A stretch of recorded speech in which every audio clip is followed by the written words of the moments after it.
Next point, just to let you know, is really, really brilliant. It's in the shoulders, really good for shoulder pain and neck pain.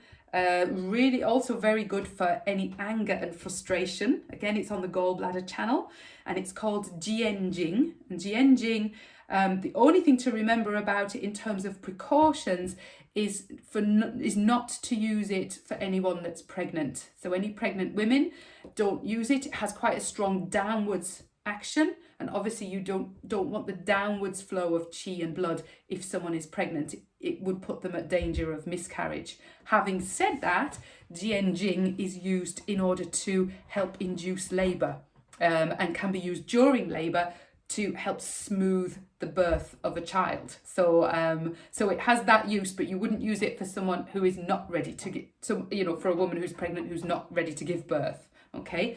So Jianjing, you'll be able to find this really easily because it's the point where all of us accumulate tension and stress in our bodies, okay?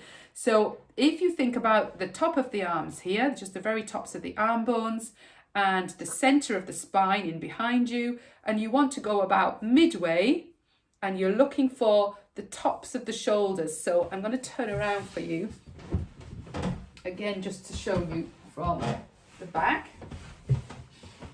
Okay, so hopefully you can see now, and I'm finding these points here. So the way in which to find Jianjing on either side is just find the spot that feels the most tender. Generally speaking, you'll work your way along from from the neck down towards the tops of the arms, and you'll hit a point about halfway along, and you'll be like, oh, that feels a bit sore. Okay, so when you get a head and a neck massage from anyone, you'll probably have a spot there that feels a little bit tender for you. Yeah, so with Jianjing, what you can do is you can massage it yourself, but again, it feels a little bit awkward. It's kind of hard enough to get to, you're having to hold your arms up, which is really not relaxing for the shoulders anyway. So ideally what you would do is you would get someone to do it for you, and they can get stuck in with their thumbs. And what they want to be doing is pressing down. So if you're sitting, they want to be pressing down, vertically down, to really stimulate that point. So pressing and circling. If their thumbs are not strong enough, they could go with their knuckles, just to really relieve things, or they could go in with the elbows. Okay, so I have a massage therapist, and she goes in with the elbows into my back and into my shoulders, and it's a killer, but it's really good.